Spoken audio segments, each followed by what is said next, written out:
and stuff you don't. It's the Ben and Bren Show. Today's episode is sponsored by Kratom, But not actually. So we don't get I mean, that's just a plant. So, I mean, it's not like a company, but God's endorsing us today. yeah. God's endorsing us as well as Jagwar Twin himself. I am God. Feel that. Sense the aura in this room. But Roy, thank you for being here.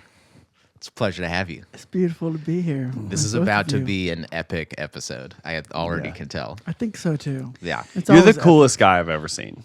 That's like- not true. Yeah. Like, That it is not true. Yeah. But thank you. Yeah. I'll take it. Yeah. Yeah. Yeah, I remember when you this is I guess this was maybe early in their year, and there was, what's the venue at the cemetery? The Masonic Lodge. Masonic Lodge, dope venue, but Great venue. But when you made your entrance, it was epically rock star feeling. Like the energy was gnarly. So to follow Brennan's point. Thank you. But we were okay. What were you just talking about? You were talking about the Disney. We were talking about Disney. Like the signs. Roy was saying that he had a second date, and that you watched Sleeping Beauty, and that was like a test to see like how cool maybe she was. Well, yeah, because like on a second date, if you're like, yo, let's watch Sleeping Beauty. Yeah. You see how someone responds to that. It is though about like a woman that is drugged and falls asleep, No, though, right? it's not. It's not? Yo, Okay. everyone got the whole fucking movie wrong. Okay. Everyone's like, yo, that movie, she's just like this damsel in distress, and it's like bullshit, and then she needs a man to save her. I'm like, y'all motherfuckers are watching the wrong movie. If you look at it like an idiot, that's what the movie is. Actually, I can't say that. That's what it appears to be on the surface. To be fair, I haven't seen it in a very long time. But If you watch the movie from the perspective of... Because here's the deal. Walt Disney was tapped in. Yeah. Truly. And if you watch the movie from the perspective of Aurora, the princess, Aurora is the sun. If you watch her as the subconscious feminine energy or feminine mind that exists within each of us, she's our feminine. And you watch Prince Philip as the conscious mind, the masculine, that both, masculine and feminine exist within everyone. It is a completely different movie because it is the masculine, the conscious mind pairing with the subconscious to awaken and change the world, change the kingdom. Whole different movie. Epic. Okay, now I have to rewatch it. It's so next level. Now I have to rewatch it. I need I've been to sold. gobble some mushrooms to understand where you're at on that analysis too. But I think I'm getting it. No, you'll get it. Explain it to me You'll like get I'm it. 5 now. I mean, it's the idea. Okay, here's another example of Sleeping Beauty. You know the Bible verse that says the wife should submit to the husband? Yes. We've all heard this verse. Yeah. And it's been severely Coming soon to misunderstood. 2025 as well. Yeah. You know what I'm saying? So this verse, if you actually go back and translate it into the original language, which it was either Aramaic or Hebrew. I'm not sure about this specific verse, and I don't want to get that wrong, but it's Aramaic or Hebrew in the original language. The words that they were using to describe this, the people at the time would have known that they were speaking of the wife as the subconscious mind.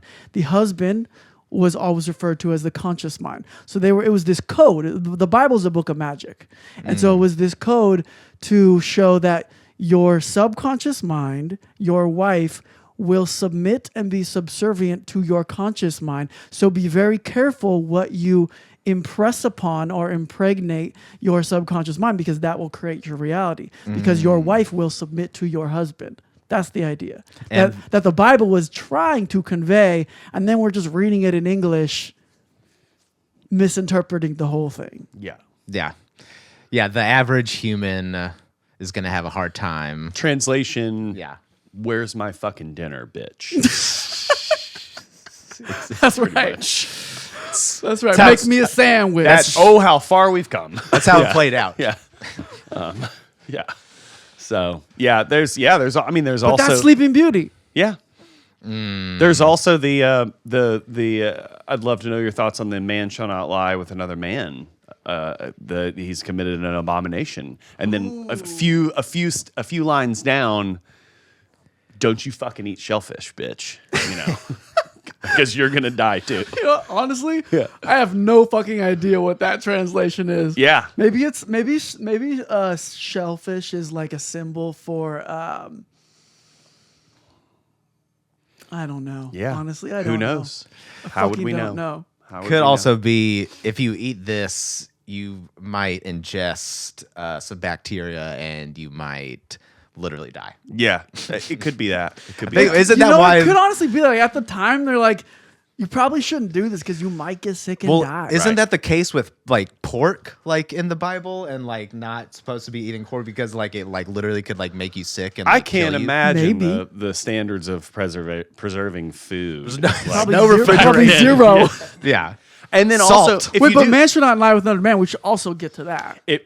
you could also is slippery slope there too. Yeah, I mean, What do you it mean? gets well. I mean, we didn't. Everyone died like of everything, and penicillin. I see It was what you only mean, been yeah. a recent I actually human invention. I just started Died of reading syphilis immediately. Yeah, I mean, not immediately, but pretty quickly. But after a period of time. a short amount of time. I just started reading Homo Deus like 3 nights ago. What is Homo Deus? It's a I don't know real. this. Do you know the book Sapiens? Yes. I haven't read it. But Same author. Okay. You're all Harari. I forget the author's name.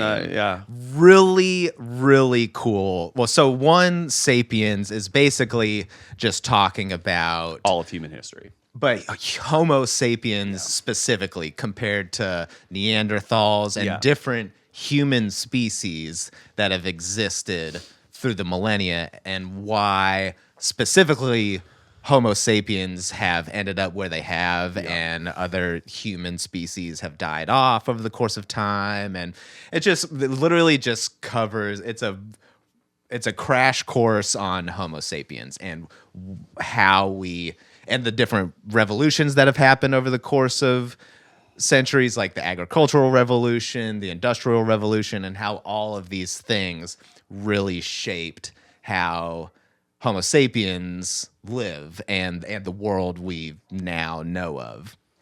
And it's really, really good. But Homo Deus, I'm just starting. It's his second book.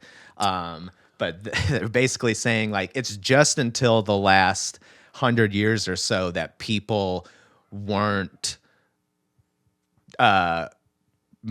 like dying off on the majority from plagues and things of that nature. Like now people don't really, and I'm paraphrasing this book, people don't really die of starvation on a natural level these days. If you do, a lot of times it's because somebody wants you to, like somebody in power or things like that, like over a country, like they're starving the people on purpose. But nowadays, you're more likely to die from Obesity. overeating and things like that than lack of nutrition. I've listened to Sapiens, Homo Deus, and Nexus, which is the new one, just because I fall asleep to audiobooks. That's a and good replacement for the politics stuff. Oh, yeah. Yeah, I'm You done. were falling asleep to politics? Oh, yeah. NPR, just, Bro. yeah, it's awful. It's awful. That sounds like nightmares. Can I tell you that Brennan's going through a political recovery. Yeah, it's been Political drug It's been recovery. a rough couple of years because I am obsessed. We said this on the podcast yesterday, but I'm obsessed with like sociology and just humans in general, which is why this book that we're talking about is so interesting. But yeah, You would love these. you would love it. Yeah. and it's so well written. Yeah, I like the audiobooks just personally. Like I don't really retain stuff that I read as well when I can just hear it. But now on that, he says by 2030 even, maybe 2050 or something. Like immortality. That no, the more than half of the global population would be obese. Oh yeah, for sure. Yeah, I mean, Unbelievable. I mean, believable, but unbelievable. I was listening to NPR yesterday, and they had a Oh, you were, you liberal fuck. fucking liberal cuck, and they had a nutritionist, like a nutritionist researcher on there, and he was saying, just presenting all the different diet trends that people are on these days, like keto, vegan, all these various things. Why one ends up being perceived as healthier than another, and really what it comes down to is it's really nearly impossible to truly study a diet because it's something that you have to track for like nearly a lifetime, which is really difficult to do. But what it does show is pretty much any diet other than the American standard diet is better for you. Like any of these other ones are better for you than just your typical American diet of, packaged foods, processed foods, and things like that. Yeah. So it's pretty wild. Checks out though. Would you want to live forever? I think we're gonna be able to make that choice in our lifetime. That's kind of what they talk a bit about in this book. But what are your thoughts on that? Like immortality and what that could mean. One,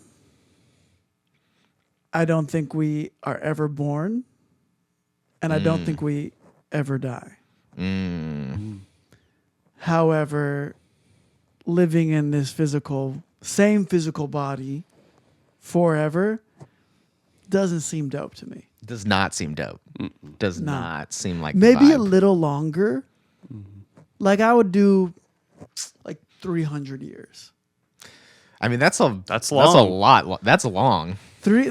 I mean, but in the scheme of infinity, Imagine 300 the years, drugs that we'll have though later though. So that could be cool. Like if I was in a constant state of ecstasy. But you wouldn't need drugs if you got to Right. be 300. Yeah. Like you're gonna be able to be in a constant state of ecstasy. You learn how to actually do that. Right. You're not gonna need drugs if you Right. were able to have the wisdom of a 300-year-old. That's true. That's true. What's is that? true. What's that body looking like though? Fuck. It's true. Well, It's that's what they say in this book. gotta be hot. It's It's gotta stay hot. because I'm still gonna fuck. You know. Well, that's the crazy thing they talk about. Like, if you live to 150, now say you live to 90, you're gonna quit working at 70 or so. But if you live longer, you're gonna have to work a lot longer, and you're gonna have to do all these things a lot for a much longer period of time. And they kind of say how death is a mechanics problem. It's as far as like our physical self. It's because something mechanically goes wrong with the body. And the way science thinks, anything, if there's a mechanical problem, it can be fixed. If it you can be just- optimized. Cellular regeneration. That's all we need. That's what, and that's kind of what they talk about. Is that's the gatekeeper from living longer, like cell regeneration. And College biology teacher would be so fucking proud of me right now just for saying that. Cellular regeneration. And it was hard for me to say. Did you notice that? It's good. You enunciated very had to well. really though. concentrate. As long as our telomeres I made are it. intact. I love biology and science, but for some reason, like I had like D's in college for. You have to memorize a You lot. gotta. A lot of memorizing. I love if you could just give me Bill Nye every day. Oh, I'd ace it. I don't fuck with Bill Nye. You don't You fuck with don't? him? No, What's Whoa, that the, was very. No. Like, you feel very strongly about this. We got I to know, hear about this. and I don't know why. Okay.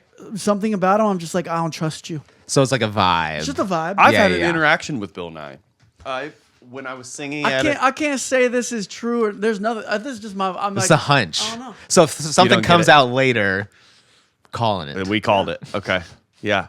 He gave me a little. I'm sure he's awesome. He gave me a. He was dancing at a gig I was playing. He like gave me a little like, hey, how are you? And that my childhood was just made in that moment. I was like, fuck, Bill Nye just waved at me. Yeah. But you don't fuck with Neil deGrasse Tyson. Here's the thing. I've warmed to him recently because YouTube will inevitably, based on the shit that I'm interested to, of course he's gonna pop up on the shit, you know. He's in the same. I'm just he's in fucking the same circle. Stony baloney in the bed, like, oh, cool. Yeah. Planet Earth. Whoa. And it's he's a genius, right? I mean, he knows his shit. So But that was your thing. He just like present. He thinks he's so smart. That was what your criticism. The way of that was. he presents sometimes just rubs me. I'm like, I hear you though. Sometimes it's like to me it comes across like I know I Yeah. have the answers. yeah, Of course, he's a genius for Yeah, sure. yeah. But I think it's like I know that I don't know fucking shit. 100%. Anything I say on this podcast, don't listen to. right. And Yeah. I think anybody who presents like I have the answer, I'm a little skeptical. That's Which one feels like Bill Nye to me. Maybe that's some of it. Well, that's where you start a cult. Is I have the answer. Yeah, that's True. how you start a cult. So That's it's a true. slippery slope from there. Right. That's the second time I've used slippery in this slippery slope in this podcast. It's on your I think. mind. Yeah. Slippery some slope. lube is on your mind. Wow. Yeah, no, I 1000% agree. Like anybody that acts like they really know some shit, I'm like, I don't trust you. I don't trust Yeah, like you. I might say it to you like I know, but I know I don't know. Yeah. I mean, none of us know anything at the end of the day. Like I know nothing. To I- be specific, I know nothing. I used to. Well, I still probably do this. I know I do this. I think I know the answer to something, even if I know nothing about it. I'm like, oh, well, it probably works this way. My best friend Daisha from growing up, she was. I remember her getting like. She got so used to me like explaining the world to her, like things that I would like assume like this is how it goes. I remember one specific time I didn't have the answer, and she was like, "Well, can you just make Make it something up." up?" Yeah, give me some closure. yeah, exactly. There is something that I think that's part of how we work things out is you kind of have to go into something if you're figuring out like I can figure this out. Yeah. I can know this. It's a tool. Yeah. Well, you got to know that you don't know. Yeah, 100% have to know that anything could be incorrect. Yes. Like it's all cards are off the table. Like everything we know could be bullshit. Like they were talking about with in Homo Deus. Clearly, we're going to be talking a lot of referencing this book a lot, fresh on my mind. I love but it. it also applies to this with plagues and things. Medicine wasn't evolved and the way it is today, and so people thought like it was very like punishments from God and things and all of that, and would pray because that was the only thought of reasonable resolution. But as medicine has evolved and these various other things, like we now know that like a lot of this just comes down to engineering and getting into things like that. Well, and now we're going into vaccine denying and, stuff like that. So, the last 100 years of progress for literally eradicating a lot of diseases, people are starting to be infiltrated with misinformation about, vaccine stuff. Yeah, that was funny when I was reading that book. I'm like, God, people, because I mean, so many people died in these plagues. Like in the Black Plague, literally like 25% of the human population died. Like massive amounts of people would die in these plagues. And now, it's just so far removed from modern society. It was interesting, too, though, because this book was written like 3 years before COVID. Yeah. And he was kind of saying eventually there will be another. And a lot of fucking people died of COVID. Yeah. I still do. Yeah. I mean, yeah. A lot of people that, I guess a lot of people that denied it and didn't get the vaccine fucking just ate shit. Yeah, but I'm definitely still here. Yeah. Yeah. And I didn't get the COVID vaccine. Yeah. I got yeah. I think younger people in large were not as affected. Also, COVID. 100%. Yeah. COVID was a different thing. Vaccines as a whole, Yeah. good thing. Good thing. Great thing. Yeah. Save billions of people. Yeah. And then it's like, you can ask questions about something that's new. Yeah. Maybe 100%. the development isn't there yet. Maybe it is. Maybe it's good for some, not good for others, which is usually the case. 100%. It's never black and white 100%, where like right. everyone needs to do this or everyone needs to do that. Even politics. It's like politics are interesting because you have, usually, generally speaking, you have two sides. And you have two sides going, this side is evil. And then you have the other side going, this side is evil. These sides are morons. These sides are trying. It's like, hold up. Let's pretend that neither of us are right. And let's just look at this. Like, I look at politics like a play. It's almost like the WWE. And it's something that is showing us as a collective some aspect of ourselves. So what's interesting is I think there's something to, okay, say it's almost like right brain and left brain.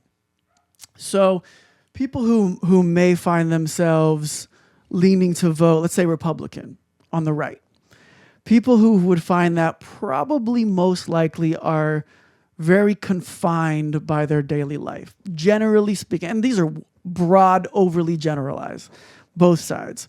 But someone who finds themselves voting right probably works a 9 to 5, very strict rules, very strict life, feels confined. What the fuck do they want? Freedom.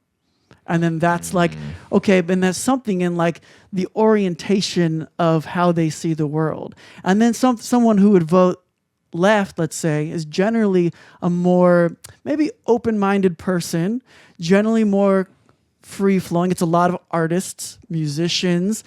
Their lives are probably more flexible. So subconsciously, it's like there's a desire for more structure, rules. And generally speaking, the left is always right.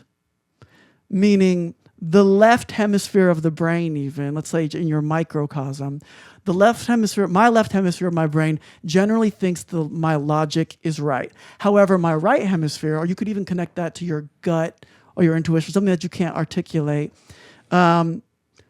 may actually be correct, but you don't know how to articulate it. But my intellect will go, no, I am right, and here are the facts, and you can't argue with that. Whereas, and I think it's an interesting interplay that we see, because politically, I think of myself as right in the middle, and I can see both sides are right, both sides are wrong. Because it's not one side is fucking morons and one side is evil or whatever. It's like, I think we have to be much more to where we're saying, like, we don't know. We really don't know. And it's this play that shows us where we're at as a collective and then also individually. Because maybe when a certain politician is elected, I need to balance my order. I need to get things in order. Or maybe I need more freedom. Or maybe I need to trust my intuition. I don't fucking know, like I'm saying.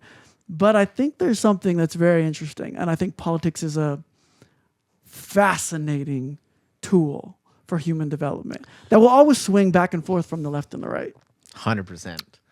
I'm glad to be out of it for the foreseeable future. But it's funny you referred to it as like WWE a handful of years ago. Maybe it was like the last election 4 years ago or something. But watching the news, the way they put like Trump up to Biden or whoever. Dude, it was like the WWE. It was literally like watching wrestling marketing. 100%. Like straight up. And my ex at the time commented on that too. I was like, it's so true. Like, it's literally a wrestling match. It's a wrestling match. Yeah. It's and wild. it's entertainment. I mean, Fascinating. it is a hugely profitable form of consumption. And it's funny also that you bring up the left brain, right brain, because I think that's so true. And there's a buddy of mine that I used to work a bunch with. He wrote this lyric has stuck with me through all these years because I thought it was such a great lyric. Left brain walked while the right brain flew.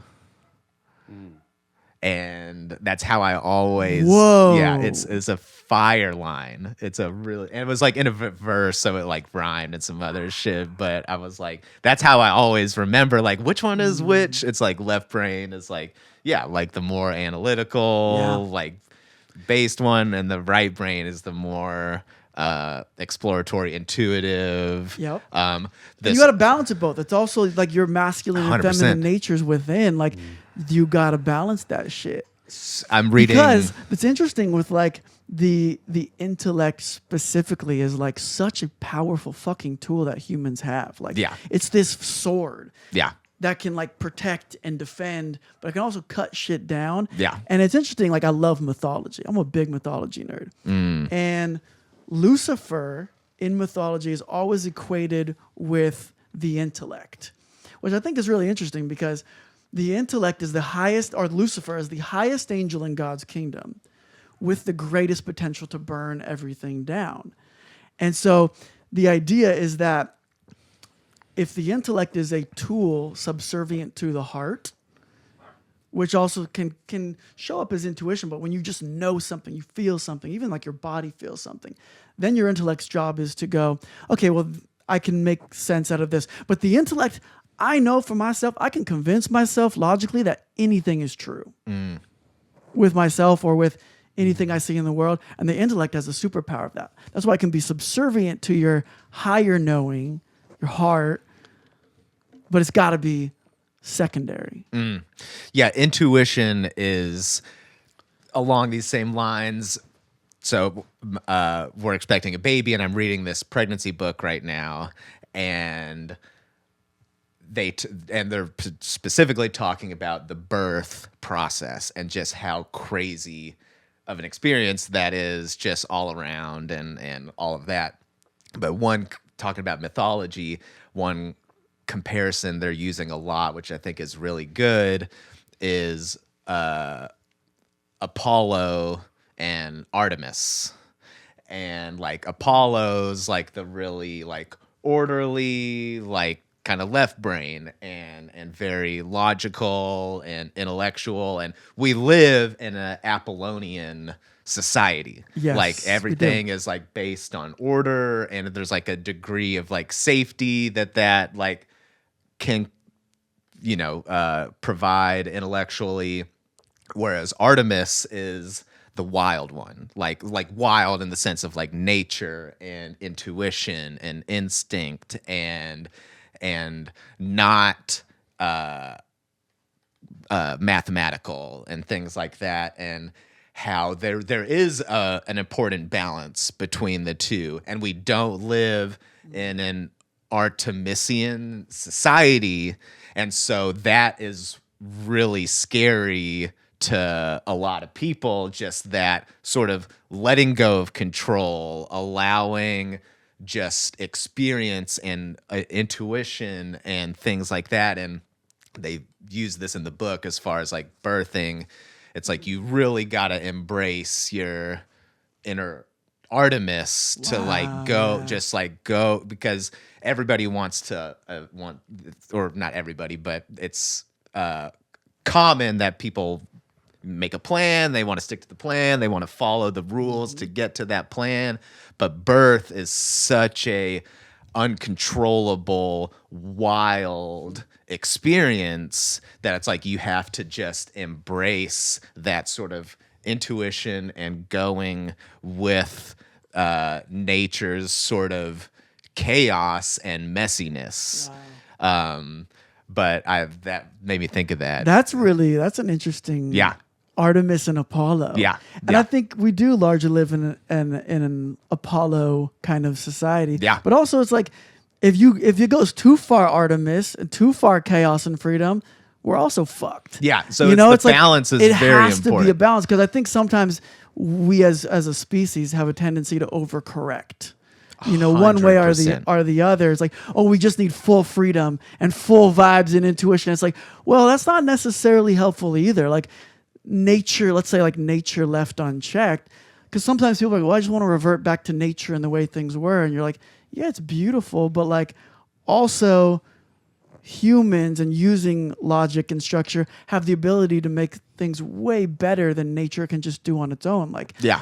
and using nature, like even like roses, it's like, it's not really a natural, they do occur naturally, but the way that humans cultivate them is way cooler. Or gardens, it's like that shit, we need that. Or even building houses. It's like we're cutting down trees and be like, you shouldn't cut down trees or whatever. And you're like, yeah, but we're like, we are using nature to better the planet. And there, again, balance, because you have to also honor nature. Yeah. But The balance is key. Because, I mean, if you're living in a fully Artemis experience, fuck that shit, bro. No bathrooms, no electricity. Like, yeah, you're going to be out there really figuring it all out. Figuring it all out. Not trying not to get eaten by a saber-toothed tiger. Yeah. Like, Yeah. all that 100%. shit. Do you think that there's ever going to be a time in our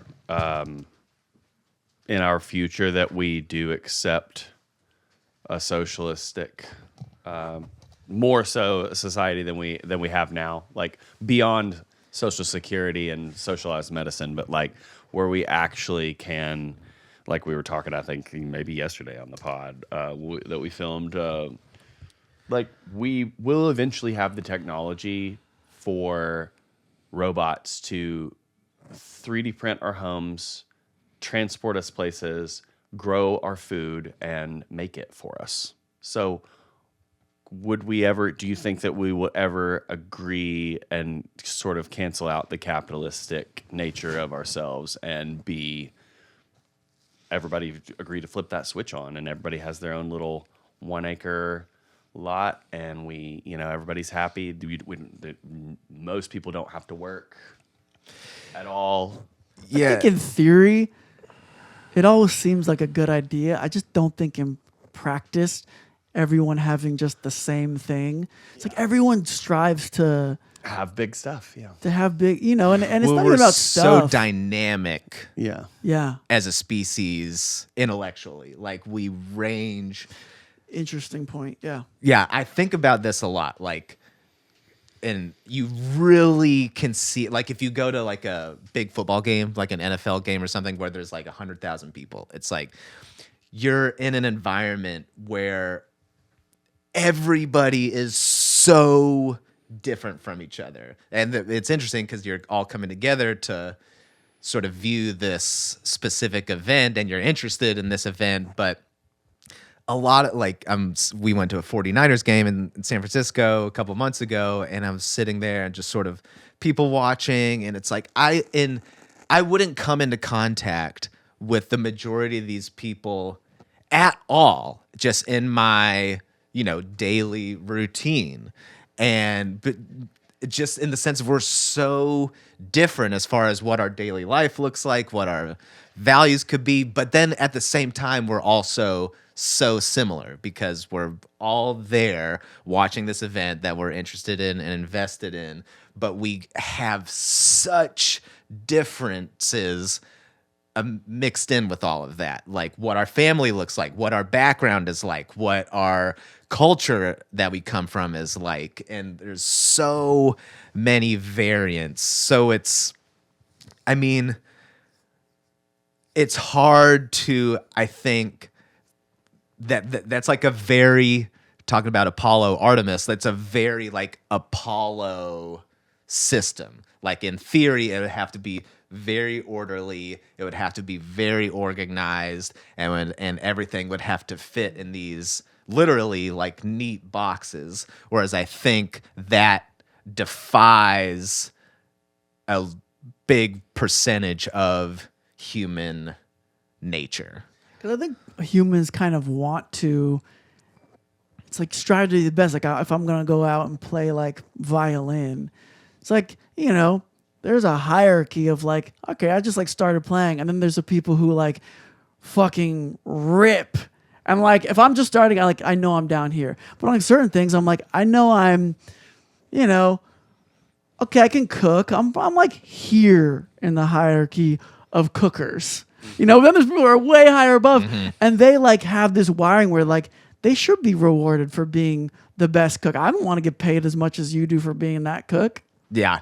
It's also interesting, too. This is something I've sort of realized and been thinking about recently. I got into therapy like a year ago and just like really learned a lot about myself. And, you know, I've just thought this whole time, like, I'm a really motivated person. I want to like be good at things.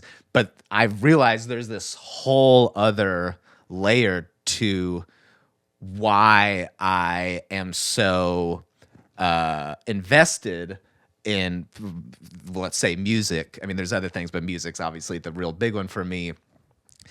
I realize I'm not like literally diagnosed, but it all checks out, have like obsessive compulsive Superpowers. tendencies. Exactly. Yeah. Yeah. And superpowers. I was like sitting in therapy recently, and I was just like kind of explaining, because I'm like a huge music theory nerd. Like I love like just the geeky Western theory shit. I really geek out on, and I was like explaining some of it to my therapist, and she was like, "Oh yeah, you have to have OCD." Like she's yeah. Or OCD has you. Yeah, exactly. But that's the thing. It's like it's both my kryptonite and my greatest superpower. But that's like all this shit. What I don't like is like diagnosing as like obsessive compulsive disorder. Yeah. Or like, you know, people's like, I have ADD, or I have ADHD, or like these things. And you're like, yo, like there's superpowers. Yeah. But like anything, like you're like, all right, I'm fucking born with this gigantic lightsaber. I could fucking cut my head off or stab someone, or like, you know, it could suck, or I can learn how to wield this. And it might be really fucking hard, like depending on where you're at on the spectrum of that thing, you know, but, and like every blessing, every gift has its opposite. So if you're a really fucking genius at whatever, or super OCD, like you might be a little OCD, but you're not like, it's like really rituals crazy, and you know? Yeah. But if you were like that, like take it to the farthest end of that OCD spectrum, you'd probably be like, you know, really fucking the best in the world at that one thing. Like a Beautiful Mind type shit. Yeah, you know? Totally. So that's what I've been thinking about. It's like, sure, there's the level of just like, you know, motivation and things like that, but there's also people like myself being super invested is like a coping mechanism for me. It's like I can deal. That is a positive output for this thing that I have that I sort of like developed for various reasons in childhood. So there's that angle of it too, where it's like people aren't doing a lot of things just for, you know, power and gain, even though that is largely a huge motivation, but also it's how they navigate their lived experience. But also going back to the socialist society idea, I mean, the way money functions in society today, and the way our society works, because that's what all of it comes down to, including like the politics, and we've talked about that before on the podcast, where it's like it's not even about left or right, it's all about money and monetary gain, and they're not even all that different, other than some once you get up to that upper political sphere, it's all a means of generating and acquiring to be able to gain control and therefore leverage that to make more money. The government is the best business in the world. 100%. The biggest business in the world. 100%. And so that in order for that to happen, our financial sort of system would have to be It'd have to be eradicated. flipped into Yeah. something completely different. Yeah. Which I think it Because might. I think we might get to that point. Well, that's what I'm saying. I don't mean anytime soon in our lifetime. I just mean in the course Of human history. of human history or future, rather. Could it be that we agree to do that? You know, because like if we got to the point where a robot could like robots, AI, everything could generate everything that we would need, including therapy, going through your day of, you know, organizing your life, and we had mass transit that connected the world instantly to wherever you wanted to go. And You're talking see all like your a loved straight ones. up utopia. Straight utopia. Yeah. Like who would really be opposed to that, you know? I mean, it would take generations Oh. upon take, generations. We're talking a Thousands. We're talking a thousand years. Thousands of Yeah. years. Because like I do think that is a good point. That's like, Yeah. you know, in the distant Yeah. future, Yeah. if all needs are met, which we're kind of seeing the beginning of that in some ways. Like Oh. even just with AI, Yeah. we've had it really. I mean, it's been around for a bit, but in the last year, it's exploded. Yeah. And what's interesting about AI to me is, to your point, at a certain point, it's like you have the idea and the AI just does that or can execute this, or you can have a robot to help do all like the things you don't want to do the dishes, wash your car, whatever. It's like, well, what are humans going to do? And then I think it really starts to come down to like, what is the idea and what is the purpose behind, like, you as a soul? We each have our individual like soul missions, and then Yeah. these artificial intelligences could help us, but it's more about like, yeah, I'd spend time with everyone that I loved. I'd play piano for 8 hours a day. I would have like 10 dogs. I'd have a farm.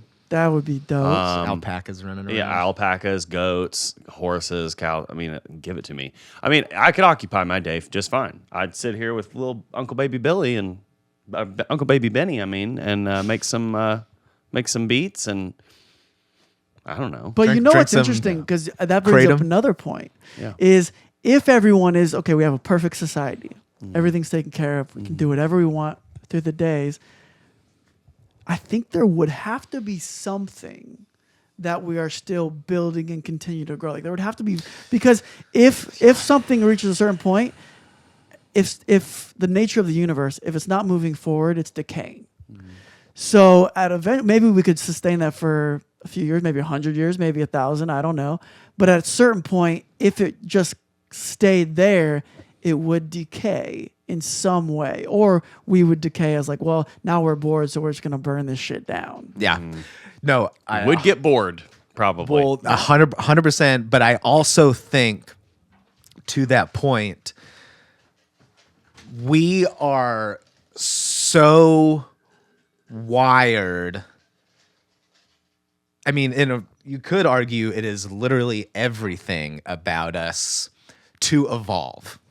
Yes. I think every, political disagreement, whatever, no matter what you feel about anything, All to evolve. it's literally It's like all- a battery. Yeah. You have a positive charge and a negative charge, Mm-hmm, and it has to go boop, boop, boop very Yeah, yeah. quickly and back and forth. And it's all for evolution. And, if I'm the negative charge, and then when it goes to my side, the positive is going to be like, no. Yeah. And then you kick it back, but that negative thing creates the positive, and that 100%. positive creates the negative. That's a great And it's all evolution. visualization. Yeah.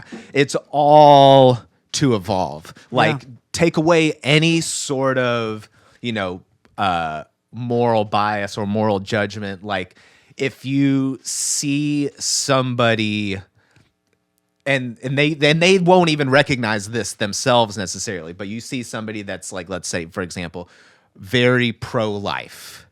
They're literally human instinctual reasoning for that. This is Artemis. This is not Apollo. Like, this is Yeah. it is literally that their inner DNA speaking is saying, I'm trying to evolve. We're literally trying to evolve the species. And you could say same thing with like, on the left wanting to have a socialist society where everything is perfect utopia. That's literally Trying comes to down evolve. to evolve and Yes. push the species Yes. forward further and further And and from further. both perspectives being valid, and both creating this mirror for wherever you find yourself on. You're like, you don't have to agree with whatever the thing is that you don't agree with, but looking at that as like, okay, I'm recognizing that there is a mirror that I'm learning from in this interaction or this thing.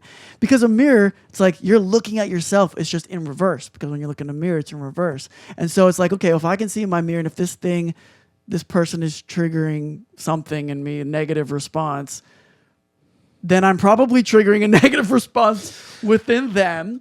And so how do I then orient myself to not judge whatever that side is? It doesn't mean you agree, but not judge. And then that non-judgment, people feel that. And then that is also creates evolution. I think the higher evolution, because the evolution that we're talking about of going back and forth from left to right or from positive to negative or, whatever it may be, that's difficult. That's a lot of like, It's physical it's evolution. yeah, it's literally physical evolution. Yeah. But the other, I think, is maybe even higher evolution, where they'll still by nature, be a back and forth. But I think we're trying to get to this center point. Yeah.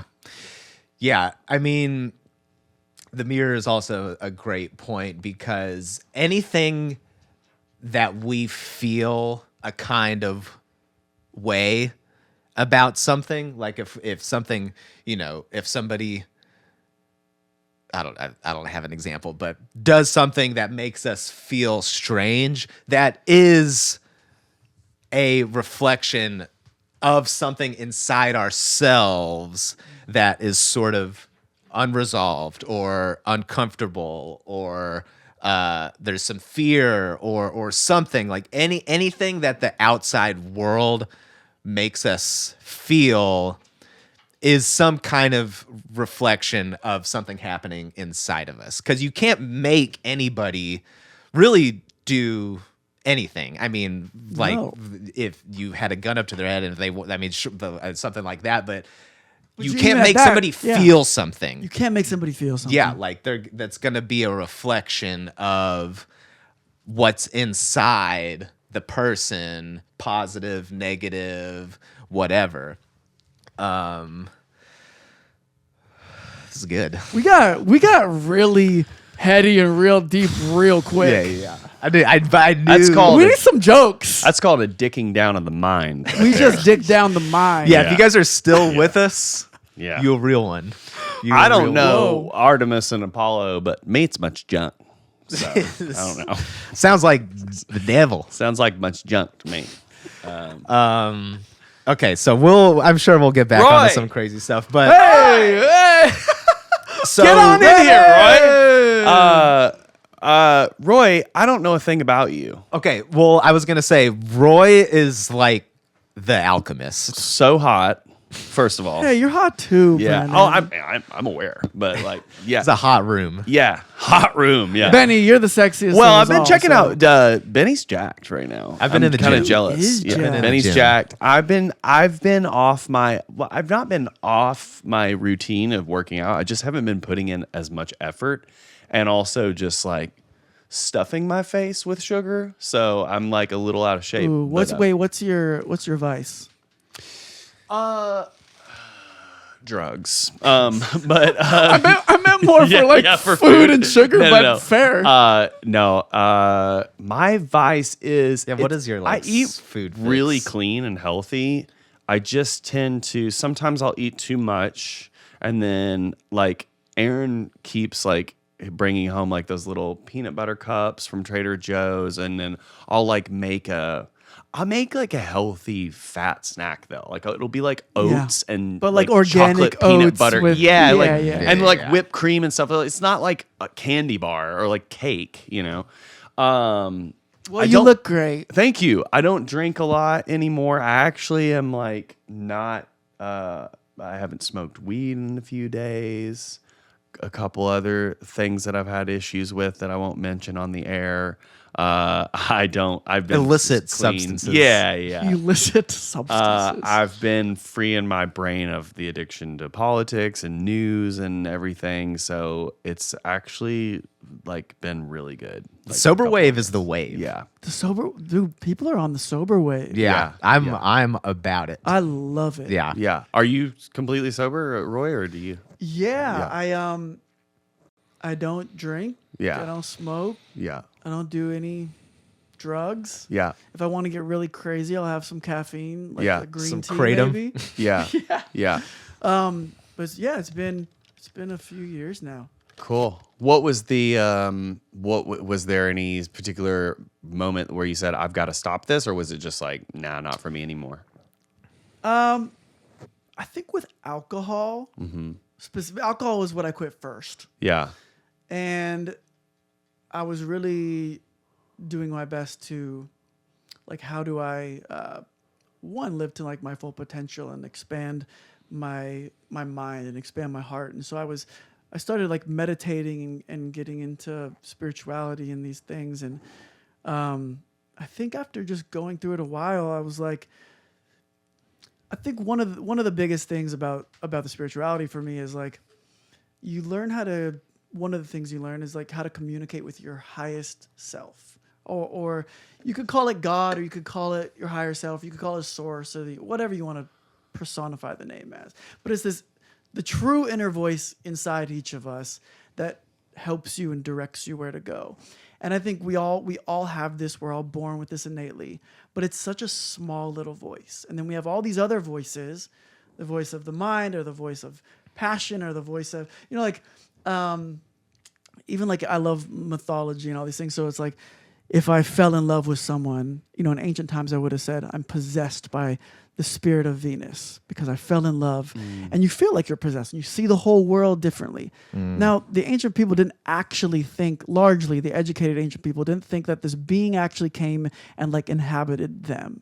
But it was a way to personify this voice and this force that does alter the way you go about the world for that time. And here are the pitfalls in the mythology, and here are the good things and all these stuff. So learning how to recognize these different voices within myself, and then realizing like, okay, some of these thoughts are coming from, maybe it's something I saw on social media, but I think of it as my own. Or maybe it's just something that's floating around the collective consciousness, but it's more being thought to me instead of being generated. And so looking at like, how do I actually know what my true voice is saying, and getting still with that. And alcohol or weed or other substances, it's like those have their own consciousnesses. The plants are those things that talk to, and it's not necessarily bad, but it's also not necessarily good. It could be neutral. And so I just wanted to get really clear on that inner guiding voice. And doing that, especially with quitting weed, because I quit alcohol relatively easily, because it just like feels like poison after a certain point. I feel like a lot of people get there. Yep. But I really enjoyed smoking weed for a time. But that voice, I think it really clouded up like, where is this thing coming from? And I think a lot of people now, but I just had this download, of this like insight, but it's kind of really just the weed, and like there's other things that can infiltrate your mind and kind of get you off the path. 100%. I totally agree. And I struggled, like I've always used substances of any kind really since I was like 16 or 17. It started with like cigarettes and weed, and then it was just like and drinking, obviously, as you do when you're young. And then it graduated like into college with like all full tilt to meth. And that was like just a few years of that. Got clean for a while. Went back into like, okay, I never had a huge problem with like alcohol or weed or anything. Like I was always could moderate myself on those substances. I liked harder substances to like really release all the dopamine. And then I started using, well, I think I've always used to cover up my lack of confidence in myself or seeing myself in the future of being this like big star or whatever I want, visions I had for myself, couldn't see that light. So then I would mask it with like, taking substances to like feel better about myself or whatever. And so, and then here lately, just so disillusioned since really 2016 with just the state of political stuff and like coming from the area that I came from, like I was born and raised in Kentucky, like just like growing up in conservatism and really biblical shit, and like being a gay person and like all of the substances just was sort of a form of relief in that way as well. And I don't know, like I went to a meeting the other day for the first time ever because I've been in outpatient rehab before, but I felt it coming on pretty strong since the results of last week and me losing my dog and everything. Brendan had to put Rick, his 14-year-old golden retriever, down the day before the election. Yeah. So rough week. I'm sorry. Yeah. I will say that this is the first time meeting you. Yeah. But the second that I met you, I was like, very bright light. Thanks. And oftentimes people who have a very, very bright inner light, it's like, it's difficult. It can be difficult. I have always carried it. I've always been the funny guy, the charismatic person that everybody loves to be around. Like I take pride in that too. Like I'm glad that I'm a good person that people enjoy being around, and I'm authentically myself. I literally have a tattoo that says "original" on my wrist. So, I mean, come on, Iconic. It's really gay. Iconic. Got it when I was 18. Yeah.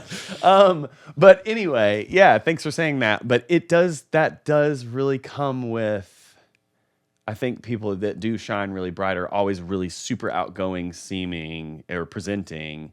There is this like just inner demons that we carry. Yeah, there's a sometimes. balance. Yeah. Well, it was like what we were talking about with the superpowers. It's like Yeah. you have this extreme bright light, but that also means you have an extreme shadow. And you see that with the brightest lights because, I think there's a Carl Jung quote where he talks about like the taller the building, I'm paraphrasing, but it's like the taller the building is, the deeper and longer the shadow is. Mm-hmm. And that's with someone, who sticks out above the rest. It's like you're going to have a shadow and confronting that. And there's also superpowers in the shadow.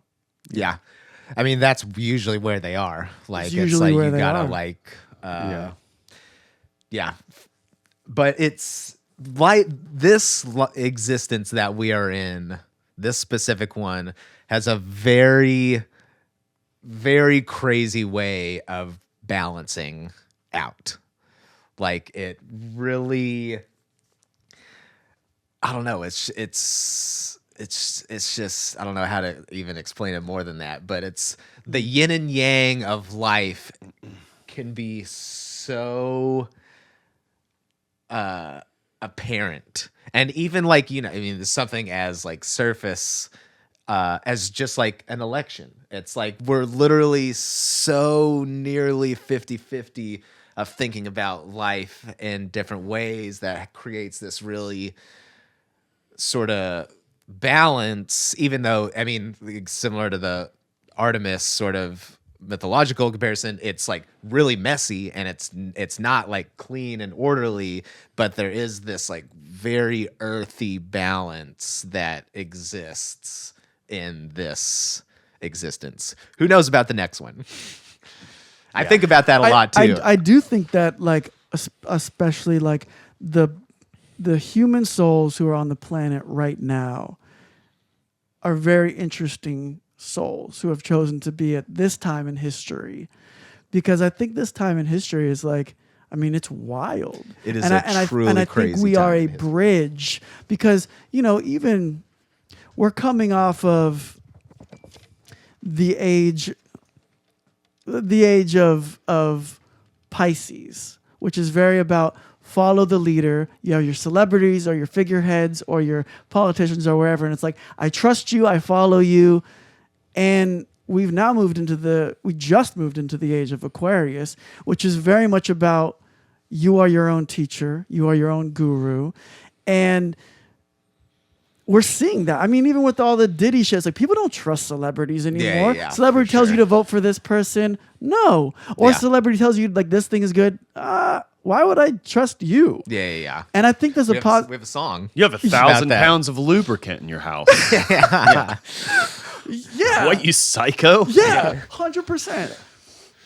But it's interesting because like I also think this is an interesting sort of byproduct of newly coming into this age of everyone's you're your greatest teacher. That's the true thing behind it. But I think we have this sort of negative, I guess it would be like the shadow byproduct of that, of everyone on TikTok, everyone on Instagram wanting to be a motivational speaker or wanting to be like, I have the answers and Everybody have this thinks they know and some I'm shit, doing yeah. my, and I think there's a goodness to it. I think all the intentions are good. And I would rather have that than people just being like, you know, what it was. But I do think it's like, okay, let's also like let each other figure it out. And like, I don't have the answers. I know I don't have the answers. Neither do you. But let's talk about it. Yeah. And maybe you give me something that's like, oh, I didn't see it that way. And Yeah. you know, but it is funny. It's like everyone is a self-help expert now. 100%. 100%. Yeah, the floodgates are fully open with that. But no, I do agree. And it is sort of sad. It's like almost like that kind of similar to the feeling of like growing up or just maturing, like just realizing some of these things that you looked up to, like these various musicians that end up being pieces of shit and stuff. And it's like, well, God damn it. Like, that's a real disappointment. It's a like, letdown. that's a real bummer that like you guys are some trash human beings. But I think it was always, a lot of that was always there. We just didn't see it. For sure, And for so sure. I think the fact that we are seeing it all now, it's like, well, That is good. That is we're good. strong Yeah. enough to sort of bridge that gap for Yeah. hopefully the next generations to come to live in a better 100%. place. I'm so 100%. interested to see how, I mean, because we're the final generation that knows life without the internet. Yeah. I always think about this and I'm like, wow, like my niece is not, it'll literally be like, back in my day, we used to, you know, that's how we're going to talk to them and they will not understand. They'll be like, yeah, that's hilarious. Wow. I'm going to, cool. by that point, Must have I'm been gonna, boring. Yeah. You know. I'm going to learn, I'm going to take some lessons and get the continental accent Oh, sort yeah. of Well, worked see, in. all you gotta So back do in is- my day, I mean, Yeah. we had this thing called MySpace, and Yeah. well, I just turned into a redneck. Yeah. It's gonna be hard to overcome that programming. There used to be a cord attached to the phone. You couldn't walk away from the kitchen. Yeah. But okay, Roy, you have a couple stories that I'm doing all this love. just so we don't talk about me. Well, no, there's a couple stories that I think are amazing that I would love for you to share if you were down. Okay, So what you got? about a year ago, we were hanging out and we went to a show and we were driving back from the show and you're like, yeah, I've got this song I'm about to put out. It's like a flip of one of the songs from Willy Wonka, and it was right when the movie was about to come out, but you said you had made it like a year before that or something, like before like it was a thing. And I'll want you to tell the majority of the story, but just as far as laying the premise, you guys and your label there was like some issues with like getting the sample cleared or the rights cleared, and you literally like went on a quest and got it cleared yourself. And then, but I remember when you were playing that song in the car for me, this is before any of it came out. I was like, oh, bro, this is it. Like, this is going to be a moment. So one, I want to take credit for that I called it. You did call it. I specifically yeah. remember you saying that. And secondly, it came out a couple weeks later, popped the fuck off, and and you've had a huge year since then. I mean, we went on tour with 5 Seconds of Summer, right? 30 Seconds to Mars. 30 Seconds of Mars. Time. Yeah. 5 seconds, 30 seconds. Yeah. Mars is hot, so the summer. Yeah. Makes sense. But you arena tour, and it was in Europe, right? Or did you do both Europe and the States? It was mostly Europe, and then there was a little bit in the States too. Hell yeah. Cool. So massive year, but would you tell that story? Because you also did another one like with a Joni Mitchell song, and apparently she never clears samples, and you like figured out how to do that too. So that's why I said like you're the alchemist.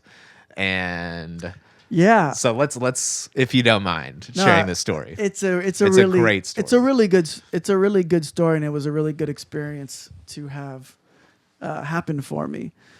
I mean, a little backstory. So at the end, or really at the beginning of last year, kind of like everything had gone to shit. It's going through like, went through a breakup, like the house that I was living in got flooded, and then had to move out of that house. Didn't like have any money, nothing coming in, nothing like was going on. So it's like I turned 35 and I had to move back in with my parents. And I was like, fuck, what am I doing? And that whole year I was like, going in and out of like feeling pretty down. Just like, I don't know if I'm going to be able to make music anymore. It's like, I got to figure this out. And I had this song that I had written. So I wrote Bad Feeling like 2.5 years ago, maybe now. But after we wrote it, we had to clear the sample interpolation.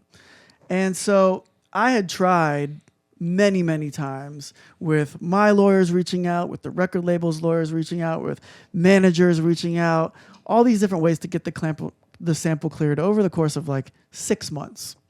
And we got hard no's from everyone, like, you can't use this. Absolutely not. We got absolutely nots.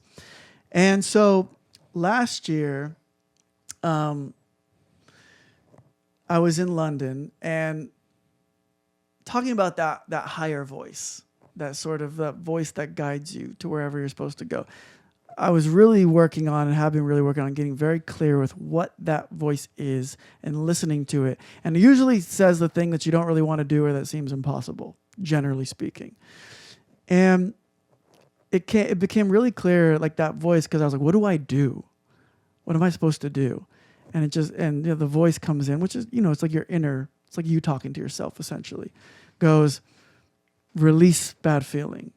And I was like, yeah, but I got hard no's from everyone. This is like maybe like a year later at that point. And then I go, okay, well, God, universe, source, higher self, whatever you want to call it. If you want this out, what do I do to do that? And a person's face, name pops into my head, goes, call this person. So I go, okay. Call that person. That person leads to another person, leads to another person, which led me to someone who was a friend of an old friend of mine, who her name was Victoria, awesome human being, and her father is this guy Peter Asher, who was like one of the Beatles producers, and Ringo Starr was a client of the Wonka estate, lawyer. So Peter said, you can say that you're my friend and email the lawyer. So I emailed the lawyer myself. Long story short, I was able to get the sample cleared, but because it took so long, it ended up right when we got the sample cleared, the Wonka movie that I didn't know was being made when I wrote the song. And I was like, oh, this is coming out in 2 weeks, this new big Wonka movie. So we just like scrambled to release the song right alongside with the movie. And it like totally flipped the script, like billions of views, like changed everything. So crazy. And it was really like listening to that like inner voice of like, this leads to this leads to this, and So- just following along the way. Was it that the film just helped propel because your visuals and everything that you did with the song? Because I did hear the song earlier. Did they license it with you or in promotion, or was it just It wasn't just took off with it? It wasn't licensed with it. It took off with it, and I think some of it must have been Warner is probably at the time juicing the algorithm and paying for anything that has Wonka association. Wow. Let's juice this on TikTok. So it just kind of like went into the algorithm Wow. and then just flew. So I'm sure a lot of people that had covers of like Pure Imagination probably got bumped up too. or what- Probably. Yeah. Probably. That's so wild. It Wow. was pretty wild. Yeah, I mean, I remember that, like being in the car, and I was like, my inner voice, my higher voice, was like, That's right. "This is a thing. This is gonna be a thing." That's so crazy, though. Wow. Yeah. And the Joni Mitchell thing was similar, actually. The Joni Mitchell thing was before, but I had this song that I used another interpolation of one of her songs, like this little section in the song, and again, like reached out, and everyone was like, I mean, honestly, my publisher at the time were like, we're not even gonna send this. She doesn't clear samples, and I was like, yes, she does. I was like, I've heard Janet Jackson sample her on a song before, and they're like, well, yeah, but that's Janet Jackson, and I was like, I'm Jagwar Twin. And I said, if she hears the song, she'll understand what I'm talking about. So just get the song to her. And they were like, no. So I took it into my own hands. And again, I got asked that voice, all right, who do I call? One person leads to another person, leads to another person. And then got it to Joni to clear the sample. And she did it. And she did it. That's so sick. Yeah. Because she understood what the song was talking about in the message. Yeah. You know, behind it. And I wrote her a personal note, and like, you know, Joni was also like one of my favorite artists, but she was my mom's favorite artist of all time. So like my mom would sing lullabies of Joni Mitchell growing up. Yeah. So it was cool. Like I wrote Joni a little bit like of that story, and worked out. That's wild. She's one of the goats. Truly. Yeah. She's a legend. I mean, literally one of the greatest to ever do it. We went to the Bowl last year to see a Herbie Hancock show. That was a Wayne Shorter memorial show. And they had a bunch of just like guests coming out, and They spun that stage around. There she was. Yeah. did they actually do that out there? Yeah, she was like on the other side of the stage, and when they went, "Wee," they were like, "Ladies and gentlemen, Joni Mitchell," and she was on That's her little right. You were throne at that show. Yeah. Yeah. And I love she fucking- just rips on the throne. Yeah. Yeah, she literally was, and Yeah. nobody knew she was going to be Yeah, there. yeah. And we were in one of those little boxes, and we were with this like older couple, and I've got video of it on my phone. But the lady that was in there, and she was just like, "Oh my god!" Like it was just like tweaking out. But I love going to the bowl. I do too. I love Yeah. the Bowl. I It's my love favorite the Bowl. venue. Yeah, That and the Bowl- Greek. Yeah, the Greek is great because it's like a mini. It's like a mini bowl. It's a mini bowl. We saw Third Eye Blind at the Greek this summer. That fucking ripped. That was actually the first and only show I've been to the Greek so far. The Bowl. We saw Dead Mouse at the beginning of summer. That was dope. Ooh, Dead Mouse and Third Eye Blind show. Yeah. Yes. Good. Same bill or different nights? No, different. That would be like that bill That's would have been sick. designed for me. Yeah. Why wouldn't they do that? Yeah, that should happen. Yeah, I've seen some amazing shows at the Bowl. What's your favorite show you've seen at the Bowl?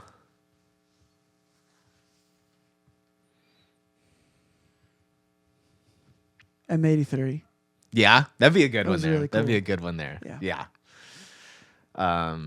The first show I ever had at the Bowl was Michael McDonald and Shaka Khan, and it was fucking awesome. I saw Shaka a few months ago. Yeah. Yeah, that was at the orchestra. Yeah. We saw, this summer we saw Rite of Spring at the Bowl. And that was also fucking amazing. That was the first time I've seen the Oh, I was LA listening Phil. to Rite of Spring just the other day because I'm trying to figure out what to do now that I don't have any news or political discussion every day. Yeah. You know? Like I want It's a big world out there. like he's singing the Third Eye Blind while he's peeing. Literally the Love this greatest. guy.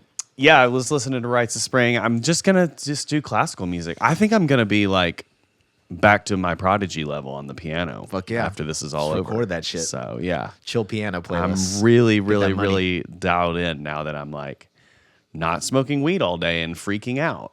Yeah. So, You should honestly just record like a 3-minute improvised chill piano Yeah. thing every day.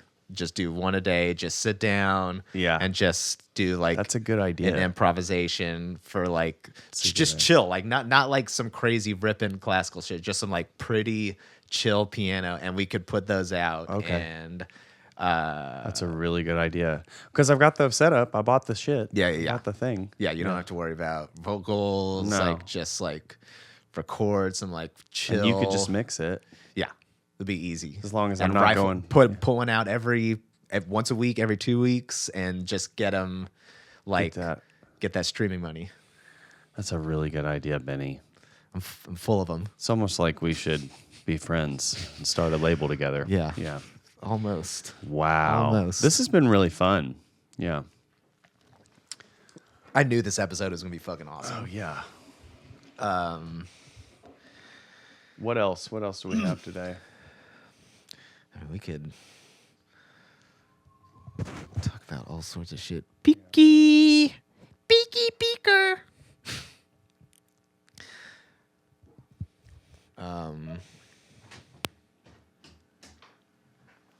Yeah, this kratom. I'm like, Sick stream, bro. smooth. Got a consistent Sick flow. stream. Amazing. You want to talk about cancel? That right there is retarded and gay. Okay? Cancel exactly- me. Cancel that. yeah. You can cancel me for the retard part. Can't cancel me for the gay part. It's just a You heard it fact. here, folks. Yeah. But also, Yeah. retard is like, it's a scientific word. It is. When something is It's medical. slowed down. Yeah. Even in music, if it's supposed to slow Retardondo. down, you retard. You Yeah. retard. You retard. Also, when I was in like middle school and they said that, I would definitely laugh. Yeah. Like in middle school band. It's laughable. It's laughable. Come on. Yeah. I mean, if there is anything, we were talking about this off air in the car when we were getting our kratom Kratom fix. juices. Yeah. That if there is a silver lining I'm struggling with finding a lot of silver linings with the way that we've are course correcting with politics now. But maybe we'll bring back gay and retard, and that's okay with me. Yeah. Because I think it's gonna happen. just like you know, I think it's already happened. yeah. I mean, Yeah. somebody could call me a faggot and really mean it in a hurtful way, and that sucks. That's sad. But I could still be like, "Yo, you're a faggot," and you'd be like, I'd be like, yeah, I am. Yeah, yeah, But it is interesting how like language. yeah. It's like, I look at language as like a target.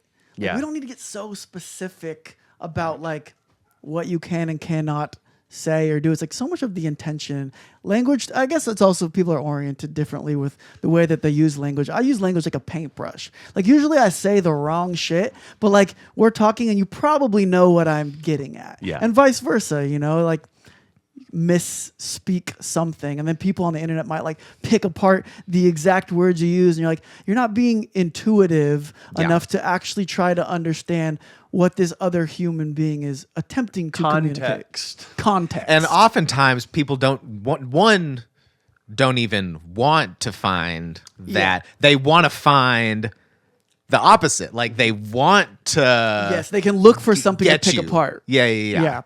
Yeah, language To bring attention to themselves Yeah, that, yeah. And that they most likely need. Yeah. People Let's just give be it to mad 'em. out Yeah. there. Like honestly, pity the poor soul. Quit being gay. And take that out of context. You're canceled. done. I'm done. Chop it. Yeah. Yeah, language is like kind of you're boiling it down to the lowest common denominator of expression. Like it's like you're boiling. I've seen this discussed somewhere or read it. I forget exactly, but that's sort of the idea. Is language is a very simplified version of expressing, thought and intellect and ideas. Like it's a very boiled down form of communication. Yeah. We could just sit here and not speak one word, and I bet we would have a great conversation. For sure. 100%. Pico and Jupiter would have a lot to add too. Yeah. They got all the knowledge. That's why they're so happy. They're They like, do. none of this other shit They're matters. already tapped. Yeah. One thing that I have really adjusted to, or just like gotten more comfortable with as I've aged, is it can be difficult to sit in silence with people, and I'm fine with that now. Like I don't get generally awkward, like where I used to like have to fill the space with or think of something to say or a question to ask or something to talk about. Yeah. And it's like we can just not talk. It's No, fine. silence is golden. best. It's golden. Yeah. Those are some of my best relationships or friendships are like, we just like won't talk and we hang out Yeah. for a while, but not even realize that like that we're not talking. We'll just Yeah. be hanging. Just being Yeah. in the presence of someone else is enough. Yeah. Yeah. Silence is a highly underrated thing in our society. Like there's a lot of insecurity around silence and sort of like not knowing how to deal with it. Like it's unsettling for a lot of people. What's on the horizon, Roy? What's 2025 look like?